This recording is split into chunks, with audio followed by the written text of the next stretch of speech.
Hello and welcome to online Adda for study benefit for learning. दोस्तों स्वागत है आप सभी का। इस वीडियो में हम बात कर रहे हैं एक बड़ी और लेटेस्ट अपडेट के बारे में जो कि संबंधित है यूपी टीजीटी पीजीटी भर्ती के बारे में। यूपी टीजीटी पीजीटी भर्ती को लेकर साथ ही साथ उसकी एग्जाम डेट के बारे में, और एग्जाम डेट के साथ साथ हम बात करेंगे सीटों की वृद्धि को लेकर भी डिटेल में, और महत्वपूर्ण जानकारी आप सभी को दी जाएगी। चैनल को सब्सक्राइब करके बेल आइकन को दबा लें और वीडियो को लाइक कर दें, जिससे कि आपको रियल ऑथेंटिक जानकारी online Adda for study YouTube channel के माध्यम से मिलती रहे।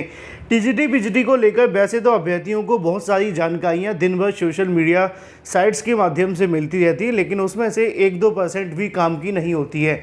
मुद्दे की और महत्वपूर्ण बात इतनी सी है कि पिछले 2 सालों से अभ्यर्थी इंतजार कर रहे हैं और इस उम्मीद में तैयारी कर रहे हैं कि उनकी परीक्षा होगी, लेकिन उनको सही जानकारी मिल नहीं पाती, क्योंकि कुछ शरारती तत्वों के माध्यम से ऐसी जानकारियां आती रहती हैं कि परीक्षा 2 साल बाद 3 साल बाद होगी, और भी बहुत सारी जानकारी। इससे अभ्यर्थी डीमोटिवेट हो जाते हैं। अगर आप भी उसमें से हैं तो ये वीडियो आपके लिए नहीं है। अगर आप उसमें से हैं कि आपको जल्दी से परीक्षा देनी है, अपनी तैयारी करनी है और मोटिवेटेड रहना है, तो ये वीडियो आपके लिए है। बात कर लेते हैं टीजीटी पीजीटी 2022 के एग्ज़ाम के बारे में कि टीजीटी पीजीटी 2022 का एग्ज़ाम और साथ ही साथ सीट वृद्धि का जो मुद्दा है उस पर क्या अपडेट है। जैसा कि आपको पता होगा कि गुलाब देवी जो कि माध्यमिक शिक्षा मंत्री हैं, उनके माध्यम से विधानसभा में जानकारी दी गई थी कि 25,000 से ज़्यादा टीजीटी और पीजीटी के जो पद हैं वो खाली हैं, जिसमें टीजीटी की अगर बात की जाए तो उसके लिए तकरीबन 21,000 पद खाली हैं, और अगर हम बात करें पीजीटी को लेकर तो लगभग 3,000 के समथिंग पद खाली हैं। और इन दोनों ही पदों को जोड़े जाने के लिए अभ्यर्थियों के माध्यम से पहले भी मांग की गई थी, अभी भी मांग कर रहे हैं, और छात्र लगातार इस मुद्दे को लेकर रख रहे हैं कि जो टीजीटी और पीजीटी के पद हैं वो इसी भर्ती में जोड़ दिए जाएं। लेकिन इसमें 2 समस्याएं आयोग के सामने आ रही हैं।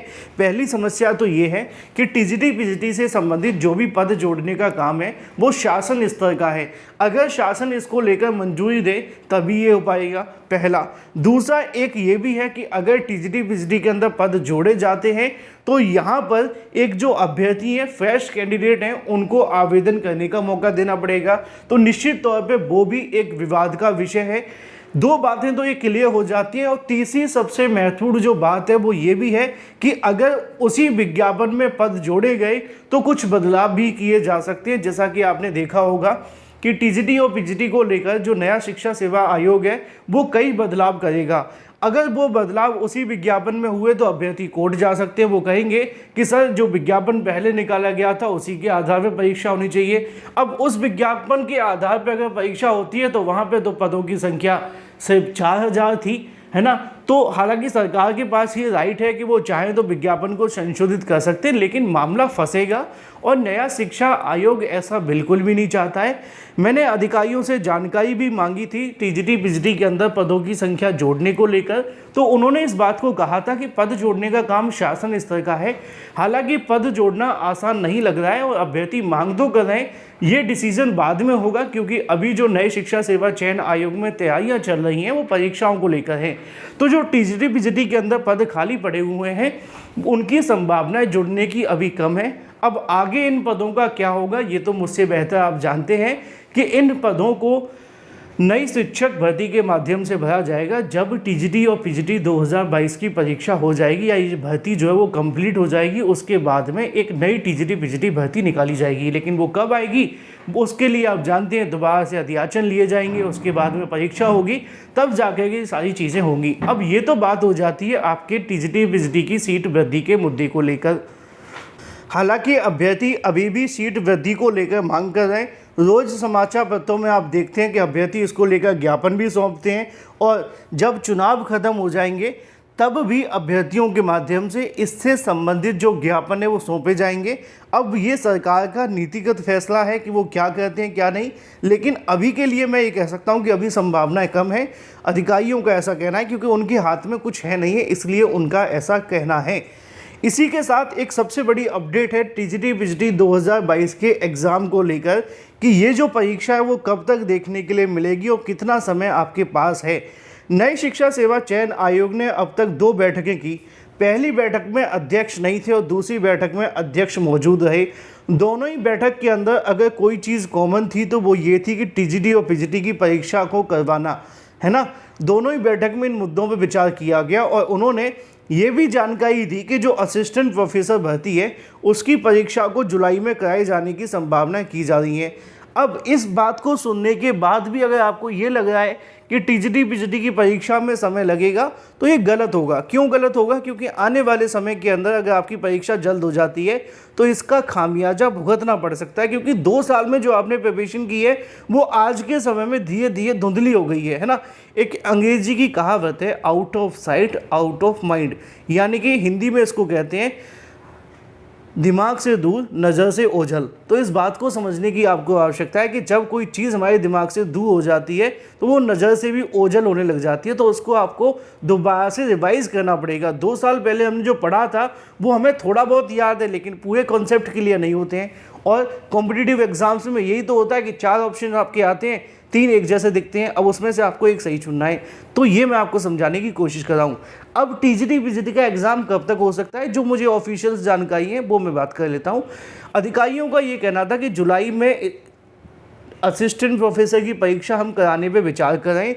अगर जुलाई में नहीं होती है तो हम इसकी जो परीक्षा है वो अगस्त में करा सकते हैं। यानी कि मान करके चलिए कि 15 अगस्त से पहले पहले असिस्टेंट प्रोफेसर की परीक्षा हो जाएगी, ठीक है। उसके बाद में टीजीटी पीजीटी को लेकर भी वो तैयारी पहले से ही शुरू कर देंगे, लेकिन इस परीक्षा के होने के बाद ही टीजीटी पीजीटी परीक्षा को लेकर वो आयोजित करेंगे। उसकी वजह है कि नया आयोग चाहता है कि जो एक्सपेरिमेंट के तौर पे 1 लाख अभ्यर्थी परीक्षा देंगे उसमें किसी प्रकार की कोई धांधली, भ्रष्टाचार या कोई अव्यवस्था ना हो, इसलिए वो 13 लाख अभ्यर्थियों को होल्ड पे लगा करके रखना चाहते हैं। और उनका कहना ये है कि एक बार जैसे ही सफलतापूर्वक असिस्टेंट प्रोफेसर की परीक्षा हो जाती है उसके बाद वो टीजीटी पीजीटी से संबंधित कार्य शुरू कर देंगे। और अधिकारी तो ये भी कहते हैं एक बार जैसे ही यहाँ पे एग्ज़ाम कंट्रोलर की नियुक्ति होती है उसके बाद में टीजीटी पीजीटी परीक्षा से संबंधित जो आपके पेपर हैं उनको छपवाने का कार्य शुरू कर दिया जाएगा। और चुनाव खत्म होते ही अगर यहाँ पे परमानेंट अध्यक्ष आ जाते हैं तो उनकी अगुवाई के अंदर इससे संबंधित सभी कार्य पहले ही खत्म कर लिए जाएंगे।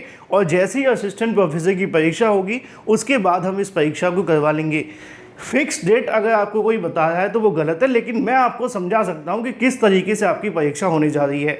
तो आप ये मान के चलिए कि अगस्त के बाद में आपकी परीक्षा कभी भी हो सकती है। अब वो डिपेंड करेगा आयोग के ऊपर। हमारे आपके हाथ में इतना है कि हम उस तारीख के अनुसार तैयारी करते रहें। और अगर आपको ये लग रहा है कि नहीं ये परीक्षा इस साल नहीं होगी तो ये आपका भ्रम है। इस प्रकार के भ्रम को आप निकाल दीजिए, क्योंकि टीजीटी पीजीटी की प्रिपरेशन के लिए सालों साल अभ्यर्थी प्रिपरेशन करते हैं। अगर आपने एक चीज़ नोट की हो तो आपने देखा होगा कि टीजीटी पीजीटी के अंदर ज़्यादातर ऐसे अभ्यर्थियों का चयन होता है जिनकी उम्र तकरीबन 35 या 40 के आसपास की रहती है। क्यों? उसकी वजह है क्योंकि वो लगातार इस स्टेज पे आकर के उनको पता लग जाता है कि अब हमारे पास टीजीटी पीजीटी के अलावा कोई और मौके नहीं है, क्योंकि इसमें एज लिमिट होती नहीं है। और वो लगातार प्रिपरेशन करते रहते हैं, तब जाकर के उनको कामयाबी मिलती है। तो इसलिए आपको थोड़ी सी मेहनत करनी होगी। और अगस्त के बाद कभी भी परीक्षा हो सकती है, चाहे फिर वो 1 महीने के अंदर हो या 2 महीने के अंदर या 3 महीने के अंदर, लेकिन इसी साल आपकी परीक्षा बड़ी आसानी से हो जाएगी।